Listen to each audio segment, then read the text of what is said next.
जय हिंद बउआ। आइए देखिएगा, आज हम लोग संस्कृत देखेंगे। संस्कृत का चैप्टर नंबर 1 वर्ण विचार। कुछ वो वर्ण विचार। आइए स्टार्ट करते हैं।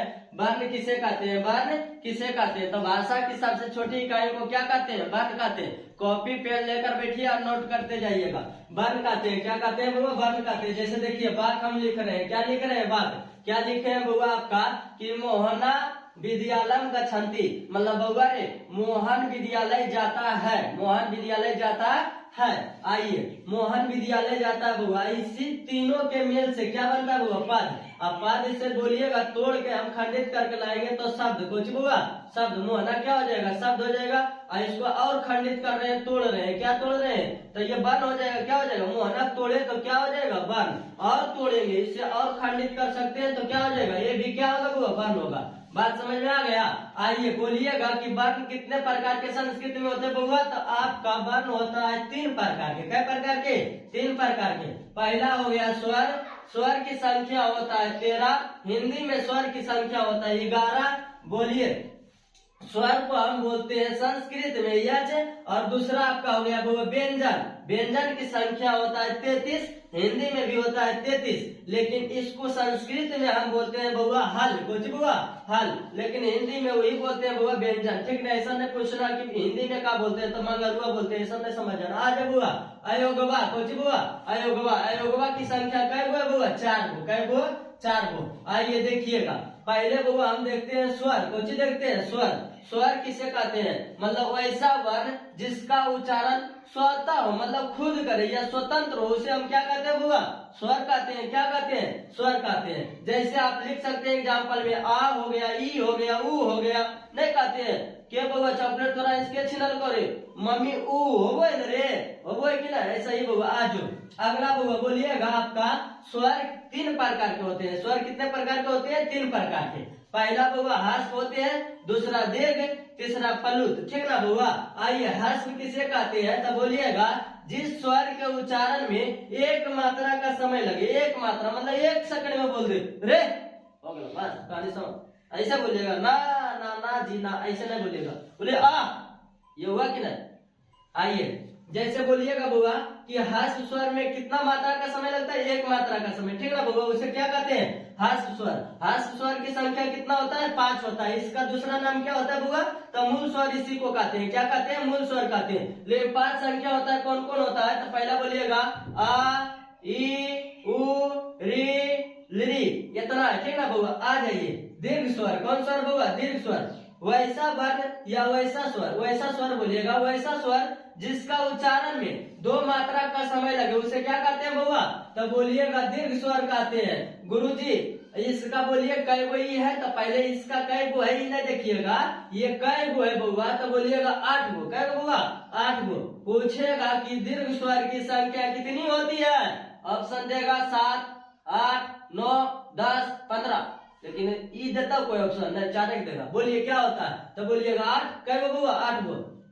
पहला बोलिए आकारा, आरसा ही नहीं, दीर्घाई, दुर्गाऊ, ऐरी बउआ, ओकर बाद ए, आय, ओ, आओ, ऐसे बोलता है ना। आ जाइए आई बउआ आपका 4 गो एकरे में है जो संयुक्त है। सोचिए बउआ संयुक्त है। कैसे है? संयुक्त है। देखो 4 नहीं होले, 4 नहीं होले, जोड़ दिलिए तो क्या हो जाते? 8 हो जाते। ठीक है, आप वो देखो इधर कह रहा है बउआ ए, आय, ओ, आओ, संयुक्त स्वर है। कौन स्वर बउआ? संयुक्त स्वर। टेंशन लेने वाली बात नहीं है। संयुक्त स्वर किसे कहते हैं? तो वैसा स्वर। वैसा स्वर बोलिएगा जिसे 2 वर्ड से सहयोग किया जाता है, मतलब 2 को जोड़ दिया जाता है, उसे क्या कहते हैं बउआ? संयुक्त स्वर कहते हैं। ठीक ना? जैसे आप देखिए यहाँ एक बार नहीं बउआ, इधर भी एक बार है कि नहीं? और दोनों स्वर को जोड़े हैं तो क्या हो गया? ए हुआ है। देखिए ए नहीं हो रहा बउआ, आ, ई, क्या हो गया? ए हो गया। ठीक ना? आई होकर बाद आ, ए को जोड़ दिए तो अ हो जाएगा। ओकर बाद जोड़िए आ, उ तो अ हो जाता है। ओकर बाद जोड़िए बुआ आ, ओ तो औकर हो जाता है। ठीक ना? बात समझ में आ गया? आइए अगला पलुत बुआ। कोई पलुत। तो पलुत 3 होते हैं। कोई बुआ 3 मात्रा का समय लगता है। बोलिएगा वैसा स्वर या जिस स्वर के उच्चारण में त्रिमात्रक का समय लगे, त्रिमात्रक का समय लगे, उसे क्या कहते हैं? पलुत स्वर। ठीक ना बुआ? इसको हम दर्शाते हैं क्या? तो हिंदी में 3 लिखते हैं ना, तीनम तीन बताओ ने ई बउआ, ठीक ना। तो ओकरे बोलते हैं। आइए इसे इस तरह से दर्शाया जाता है, जैसे आप बोलिएगा इसको, देखिए बोलने में काफी समय भी लगता है प्लुत स्वर को। जैसे बोलिए तब ओम हो रहा है कि ना बुआ, वैसा ही हम देखिए बोलेंगे कृष्ण होता है कि ना, ऊ कृष्ण होता है ना, ऐसे करके। जैसे लगाओ ना बुआ, कृष्णा होता है ना, पहले छोटा में हो गया कृष्णा, कुछ बुआ कृष्णा हुआ, ओकर बाद इन्हें लगा दे, देखिए बोले कि ना, तब बोला बुआ कृष्ण हो रहा है कि ना, हो रहा है। तो थोड़ा सा लेट हो रहा है बुआ, ज्यादा बोलने में जोर पड़ता है, ठीक है। आइए अगला बोलिएगा बुआ, व्यंजन किसे कहते हैं, व्यंजन किसे कहते हैं। तो बोलिएगा व्यंजन वर्ण, बोलिएगा वैसा वर्ण, वैसा वर्ण जो किसी अन्य वर्णों के सहयोग से बोला जाता है, अन्य वर्णों के सहयोग से बोला जाता है, उसे क्या कहते हैं, व्यंजन वर्ण। क्या कहते हैं, व्यंजन। हो बुआ व्यंजन आ जाइए। जैसे व्यंजन कितने होते हैं, तो तीन होते हैं। क्या हुआ, तीन। संस्कृत में तीन होता है व्यंजन। आ जाइए, पहला आपका हो गया वो स्पर्श व्यंजन, दूसरा हो गया अंतःस्थ, और तीसरा हो गया वो ऊष्म। कुछ बुआ ऊष्म। स्पर्श व्यंजन क्या होता है बुआ, तो आप सीधा सीधी कहिएगा जिसका उच्चारण में मुख मतलब जीभा आपका है बुआ, ये जीभा है, देख रहे हैं, आ यहाँ मुंह है, मतलब इसका अन्य भाग को स्पर्श करेगा। मतलब हम बोल रहे हैं तो स्पर्श कर रहा है कि नहीं। जैसे बोलिए स्पर्श हो रहा है, क्या हो रहा है, स्पर्श। स्पर्श का मतलब होता है छूना। कुछ बुआ छूना, उसे हम क्या कहते हैं, स्पर्श व्यंजन कहते हैं। देखिए विभिन्न स्थानों को छूता है बुआ, छूती है, क्या कहती है, छूती है, उसे क्या कहते हैं, स्पर्श व्यंजन। क्या कहते हैं, स्पर्श व्यंजन। इसी को कहते हैं वर्गीय व्यंजन बुआ, वर्गीय व्यंजन। जैसे देखिए का वर्ग से लेकर पा वर्ग, का वर्ग से लेके पा वर्ग, अब का वर्ग की संख्या देखिए बुआ, बोलेगा का वर्ग से लेके पा वर्ग तक कुल संख्या कितना हो जाता है बुआ, तो 25। आप पूछेगा ऐसा ही स्पर्श व्यंजन की कुल संख्या कितनी है, तो बोलिएगा 25। क्या बुआ, 25 गो। जैसे का में होता है 5 गो, का में क्या होता है 5 गो आ रहा है, का खा गा घा अंगा आ रहा है कि ना बुआ। वैसे चा छा जा झा या टा ठा डा ढा ना, ऐसे होता है। ऐसा नहीं कहिएगा सर हमरा बुतरुआ वाला पढ़ा रहे लो, तब बुतरुए तो आपको आ जा, देख लो बुआ। तो ये 5 गो आता है ना, तब पाँचम 25, पाँचम 25। बात समझ में आ गया। पूछेगा बताइए स्पर्श व्यंजन को हम क्या बोलते हैं, तो वर्गीय व्यंजन। कौन व्यंजन बुआ, वर्गीय व्यंजन। आइए अगला बोलेगा वो अंतःस्थ व्यंजन। तब बोलिएगा वैसा व्यंजन जिसका उच्चारण अंदर से होता है, अंदर में ही वो शब्द रह जाता है, उसे क्या कहते हैं बुआ, अंतःस्थ व्यंजन। कौन व्यंजन बुआ, अंतःस्थ व्यंजन। जैसे आप बोलिएगा, बोलिए अंतःस्थ व्यंजन 4 गो होता है। कई गो होता है बुआ, 4 गो होता है। लेकिन बोलिए आप कैसे अंदर में रहता है, तो बोलिए या अंदर में रा 12 रहा है जी, वो अंदर से खींच रहे हैं, अंदर में भाग रहा है। ला वाह, ये 4 गो होता है बुआ। पूछेगा अंतःस्थ व्यंजन इनमें से कौन है, का खा गा या, तो मारिएगा राइट आंसर डी, या होगा। काहे हम बोले उस व्यंजन की संख्या कितनी होती है, 4 गो। कै गो, 4 गो। या ला हुआ, ठीक ना बुआ। आइए उस व्यंजन क्या होता है, उस व्यंजन क्या होता है, तो बोलिएगा वैसा व्यंजन जिसको बोलने में ऊष्मा उत्पन्न हो, अर्थात गर्मी। कुछ बुआ गर्मी, ठीक ना, उसे हम क्या कहते हैं, उष्म व्यंजन। कौन व्यंजन बुआ, उष्म व्यंजन। जैसे सा सा सा हा, बोलिए तो हो रहा है कि ना, बोलिए सा सा सा हा, सा सा सा सा सा सा आ रहा है बुआ, ऐसे उच्चारण बोल दीजिएगा, ठीक ना। पूछेगा उस व्यंजन की संख्या कितनी होती है, तो 4। क्या बुआ, 4 गो। हिंदुओं में 4 गो, टेंशन लेने वाली बात नहीं बुआ, अलग रहेगा तो हम बता देंगे। अयोगवा है ये, कुछ बुआ अयोगवा कै गो देखे थे, 4 गो। अयोगवा कै गो है, 4 गो। तब बोलिएगा कि जो ना तो स्वर के अंतर्गत और ना ही बुआ आपका बोलिएगा कि व्यंजन के अंतर्गत ये सहायता से बोला जाता है, उसे क्या कहते हैं बुआ, अयोगवा। क्या कहते हैं, अयोगवा। तो बोलिएगा वैसा वर्ण जो ना तो स्वर का सहायता लेता है और ना ही व्यंजन का सहायता लेते हैं, उसे हम क्या कहते हैं, अयोगवा। कुछ बुआ अयोगवा। अयोगवा कै गो होता है बुआ, 4 गो। कै गो, 4 गो। लेकिन हिंदी में अयोगवा 2 गो होता है ना जी, हिंदी में 2 गो होता है, ठीक ना बुआ। हिंदी में कै गो होता है, 2 गो। और एक में आ जाता है बुआ एगो द्विगुज आ जाता है, द्विगुज भी 2 गो होता है, ठीक ना, द्विगुज भी 2 गो होता है। आइए देखिए 4 गो कौन कौन होता है, एगो अंशुवर हो जाता है जो इस प्रकार का चिन्ह रहता है, एगो विसर्गा होता है जो ऐसा करके विसर्गा लिखता है बुआ, ठीक ना।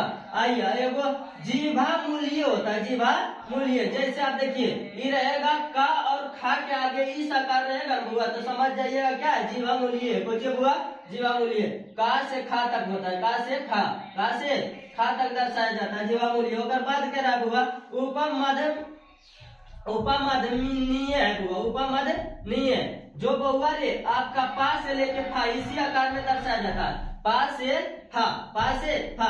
आइए अगला देखिएगा, जीवामूल क्या होता है बुआ, तो बोलिएगा जीवामूल ये और बुआ आपका हो गया उपदमानीय को अर्ध विसर्ग कहते हैं। क्या कहते हैं? अर्ध विसर्ग। इसका उपयोग बउआ प्रयोग बोलिएगा तो वेदों में किया गया है, लौकिक संस्कृत में नहीं किया जाता है, ठीक ना। दो का लौकिक संस्कृत में उपयोग नहीं होता है। आ जाइए अगला देखिएगा बुआ, जिसका उच्चारण होता है हम लोग करते हैं अंशुवर। ये देखिए अंशुवर का हो गया अंशुवर, इसका उच्चारण हम नासिक से करते हैं, कोशिश हुआ नासिक से। जैसे आप देख लीजिए यहाँ से का वर्ग से लेके पा वर्ग के अंतिम अक्षर को आप डायरेक्ट बोलिएगा अनुनासिक वर्ण कहते हैं। क्या कहते हैं? अनुनासिक वर्ण। क्या हो जाएगा बोलिए, का क्या होगा अंतिम? अंगा, कोशिश हुआ अंगा, ठीक ना बुआ, अंगन होता है। अब अगर बात बोलिए चा का क्या होता है? इया, कोशिश हुआ इया। अब अगर बात हुआ अब बोलिए टाठा का क्या होता है? तो ना, कोशिश हुआ ना। और बाद हुआ ताथा के क्या होता है? ना। और बाद पापा हुआ तो माँ होता है क्या? तो ये पांचों है जो बउआ आप देख रहे हैं, 1 2 3 4 5, पांचम 25, स्पर्श व्यंजन कै गो? 25 गो, कै गो बुआ? 25 गो। आई पांचों है बउआ, जो पांचों क्या है तो बोलिएगा अनुनासिक व्यंजन, अनुनासिक वर्ण। कौन वर्ण बुआ? अनुनासिक वर्ण, अनुनासिक वर्ण बोल दीजिएगा, अनुनासिक, अनुनासिक, अनुनासिक। आइए अनुनासिक होता, अनुनासिक, अनुनासिक को जो है वो अनुनासिक, एक बोलते हैं नासिक वर्ण। क्या बोलते हैं? नासिक वर्ण। तब पूछेगा यंगा, उच्चारण कीजिए यंगा, या ना ना मा।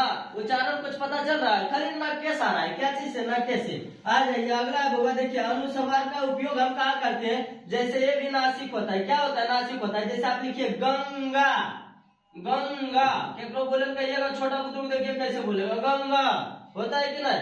ये होता है जी। आइए अगला विसर्ग, बुआ विसर्ग, इसका उच्चारण हा के समान होता है। कैसा हुआ? हा का समान। जैसे पवन्ना, तो यहाँ देखिए पवन्ना, आप बोलिएगा राम, राम, ठीक ना बुआ, राम हो गया ना। ऐसे लिखिएगा क्या? राम, राम, श्याम, दीपका होता है कि ना। ये सब क्या है? तो बोलिएगा विसर्ग, कोचिए बुआ विसर्ग। आ जाइए संयुक्त व्यंजन, कोची बुआ संयुक्त व्यंजन। संयुक्त व्यंजन बोलिएगा कि ये बबुआ रे खास करके कि दो व्यंजनों के संयोग से अगर जो वर्ण बनता है उसे हम क्या कहते हैं? तो संयुक्त व्यंजन। क्या कहते हैं? संयुक्त। मेल कहिए या संयोग, संयोग का मतलब होता है जोड़ना, मेल का मतलब होता है जोड़ना या मिलाना, बात बराबर। आ जाइए जैसे का धका है बुआ, ये देखिए हल लगा है, व्यंजन में हल लगता है, शुद्ध संस्कृत में ना बुआ, तो ये शुद्ध करने के लिए हम हल लगाते हैं। तो का और इधर बुआ सा, इधर आ गया आ, तो क्या बनता है? छा, कुछ बुआ छा। अच्छा से बोलिए क्या हो जाएगा? जल्दी बोलिए, क्षेत्र होगा, क्षेत्र हो जाएगा। क्या हो जाएगा? क्षेत्र। ये क्षेत्र आएगा कि नहीं आएगा? अगला देखिए आपका ता है और रा है, आ है और तरा है, पूछिए बुआ तरा है। तो त्रिशूल होगा या त्रिभुज होगा? त्रिभुज भी होगा ना, होगा त्रिभुज हो जाएगा, त्रिभुज, कुछ बुआ त्रिभुज। वैसे ही जा है, यहाँ है और आपका ये। बात समझ में आ गया? आप शुरू से वीडियो देख लीजिएगा, मजा आ जाएगा, और नहीं मजा आएगा तो देख लीजिएगा। फायदा के लिए देखिए, अगर नुकसान के लिए देखना चाहते हैं तो छोड़ दीजिए, कोई दिक्कत नहीं है। मिलेंगे कल। जय हिंद, जय भारत, जय जवान, जय किसान।